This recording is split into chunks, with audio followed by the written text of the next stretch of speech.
Just imagine. Sharon Horne-Ellstrom here, and welcome to day 1331 of What's She Up To Now, documenting the journey, of course, as I transition from brick and mortar corporate world of business to the online world, a little bit of back and forth. Now, I wanted to say, and I didn't say it in the title, just imagine. There's a lot of people that have controversy and have a challenge with the word just. I like the word just because it's a qualifier. We can use it to soften something, or we can use it to make something seem like it's going to be a little bit less of a sacrifice or less strenuous or less of a struggle than it is. So a lot of people think that using their imagination, imagining things is a challenge. It's hard for them. When I first started to imagine and visualize things, I thought, I have no imagination. I'm terrible at this. I'm a nerdy engineer.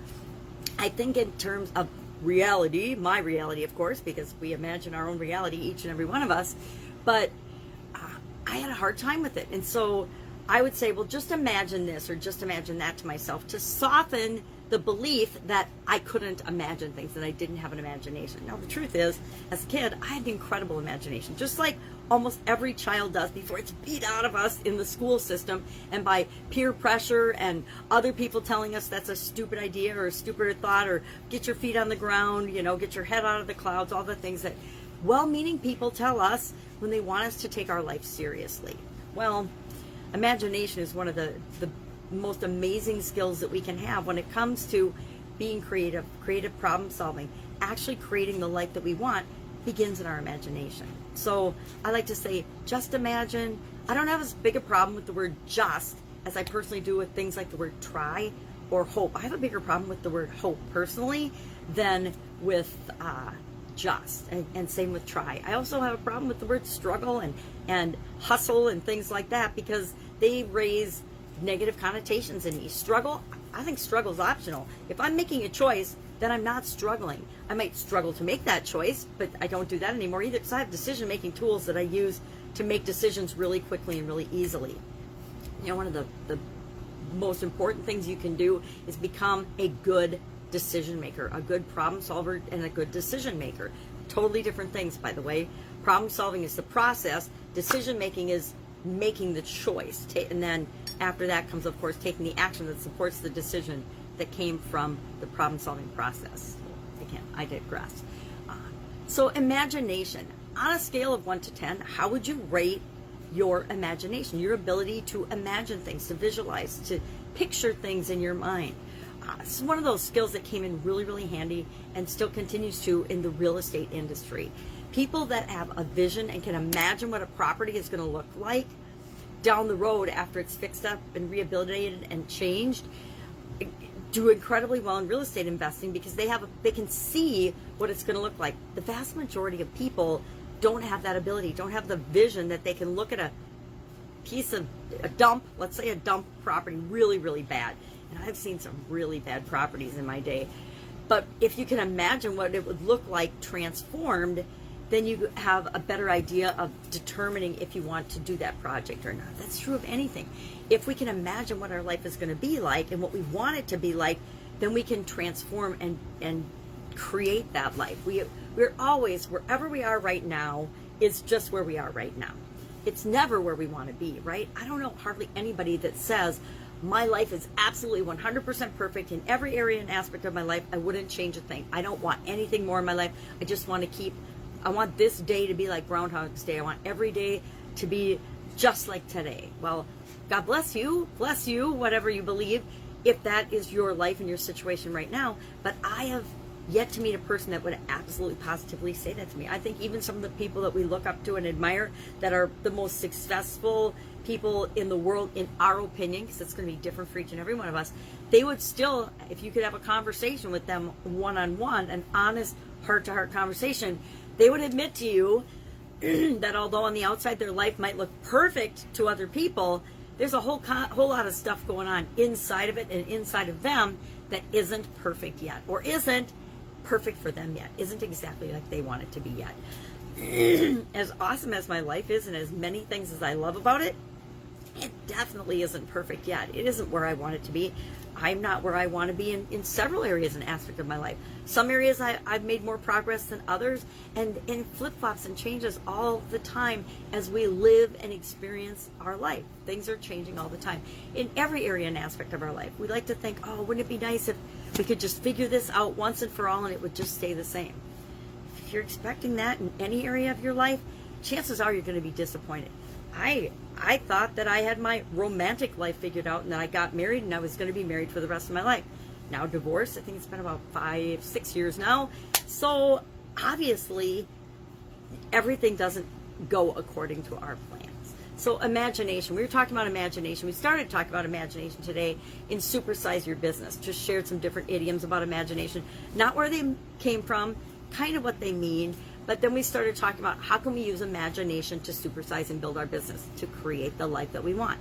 Everything, if we look around ourselves and if we look even at ourselves in the mirror, we would realize that everything that exists started in someone's imagination.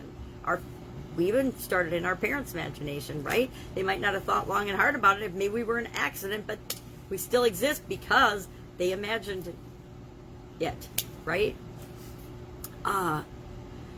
So obviously I've got imagination on the brain today and for the next couple of days, probably because I'm doing some creative projects and doing some trainings and some learning and absorbing some new information. Lots going on, actually. Doing a reading challenge, doing a retreat last week, a retreat this week, or actually a workshop this week. Retreat last week, workshop this week. Did a bunch of VIP sessions last week for people, doing other people's programs, helping other people to practice their programs with me in terms of VIP sessions as well. So that's been last week and this week. We're going to do several of those. And still ferreting out and doing different business projects as well. Funnel Hacking Live is this week. I think I say this every year. I am missing Funnel Hacking Live again this year, and I've got mixed feelings about it. I'm a little sad, but I'm not. It's an incredible experience. It's one of my favorite events of all time that I've attended, and so I miss it and I miss not going. But I also know that I've got other things that are more important for me to be doing right now than traveling to Florida and having a great time, engaging with amazing people and just like fun. But that's okay, because we have to do what's right for us at any given moment. And so as much as I am missing out a little bit on it, I'm not afraid of missing out. It's just, again, it's a choice. When we make a choice to do or not do something, we're not sacrificing all of the possibilities of the things that we haven't done. I am becoming really a disliker of opportunity cost. I know it was a big thing in corporate America. We always looking at the opportunity cost of things. But the truth, it's the same thing as the online version of fear of missing out. It's a made up thing to actually, it's supposed to be seen from a positive to make us appreciate things more, but it has just the opposite effect. Marketers use fear of missing out and scarcity to make us feel bad about something, to make us make a decision that if we were going to make it, if it was right for us, we would have made that decision anyway. And I think that scarcity and lack drives so many things in our lives, and it's made up things in our lives, because there really isn't scarcity and lack. There's plenty for all of us to have everything that we need on the planet.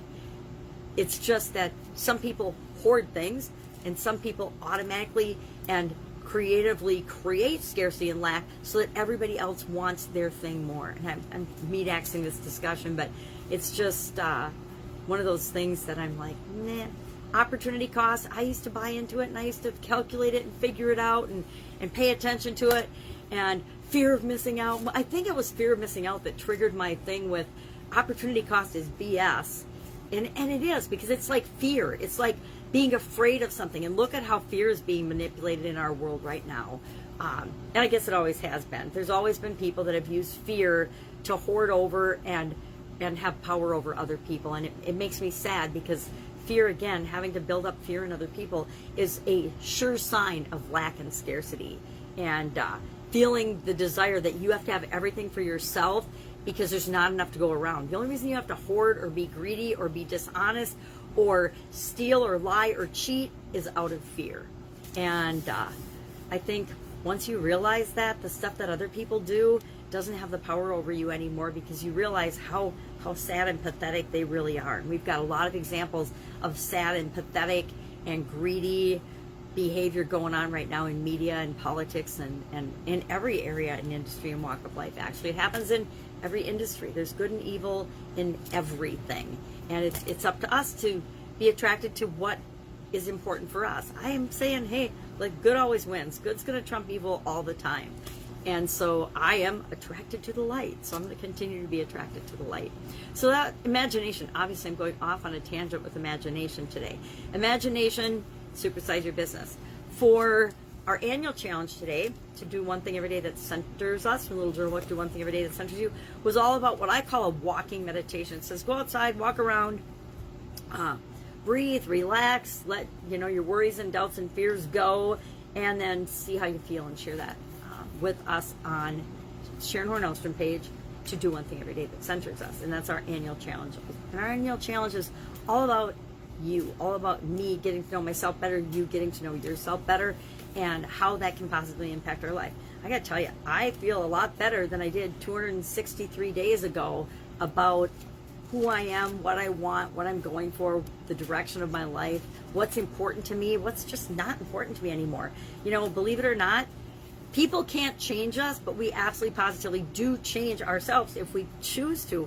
And a lot of the core things that were important to me ever since I was a kid are still important to me. But there are things that I thought was important, that I thought I wanted to do in my life and with my life.